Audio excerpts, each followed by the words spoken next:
માંગરોળમાં Mahalakshmi group દ્વારા તહેવારોને ધ્યાને રાખી રાહત દરે ફરસાણ અને મીઠાઈ તાવડાનું આયોજન કરવામાં આવ્યું। માંગરોળમાં મહાલક્ષ્મી ગ્રુપ દ્વારા તહેવારોને ધ્યાને રાખી રાહત દરે ફરસાણ અને મીઠાઈ તાવડાનું આયોજન કરવામાં આવેલ। દર વર્ષની જેમ આ વર્ષે 2000 કિલો માલ બનાવી રાહત દરે આપવામાં આવ્યો। હાલમાં મોંઘવારીના જમાનામાં ગરીબ પરિવારને પરવડે તેવા હેતુથી મહાલક્ષ્મી ગ્રુપ દ્વારા રાહત દરે ફરસાણ અને મીઠાઈનું વિતરણ, જેમાં મોહનથાળ, ગાંઠિયા, તીખા ગાંઠિયા, ચવાણું અને શક્કરપારા જેવી વસ્તુઓ બનાવી સાતમ આઠમના તહેવારને અનુસંધાને મધ્યમ અને ગરીબ વર્ગના માણસોને રાહત દરે મળી શકે તે હેતુથી મહાલક્ષ્મી ટ્રસ્ટ દ્વારા લીમડા ચોકમાં સ્ટોલ ઊભો કરી લોકોને વિતરણ કરવામાં આવ્યું।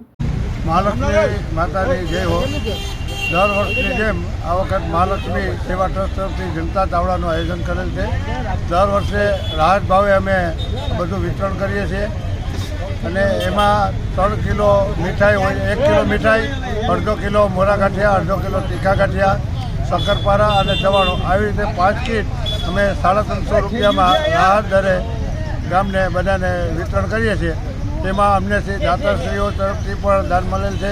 અમારા કાર્યકર ભાઈઓએ બહુ જહેમત ઉઠાવી અને આ કાર્યને સફળ બનાવ્યું છે। ગામનો પણ સહયોગ સારી રીતે મળેલ છે। અંદાજે કેટલા કિલો? અંદાજે અમે 800 કિલો માલ બનાવેલો હતો।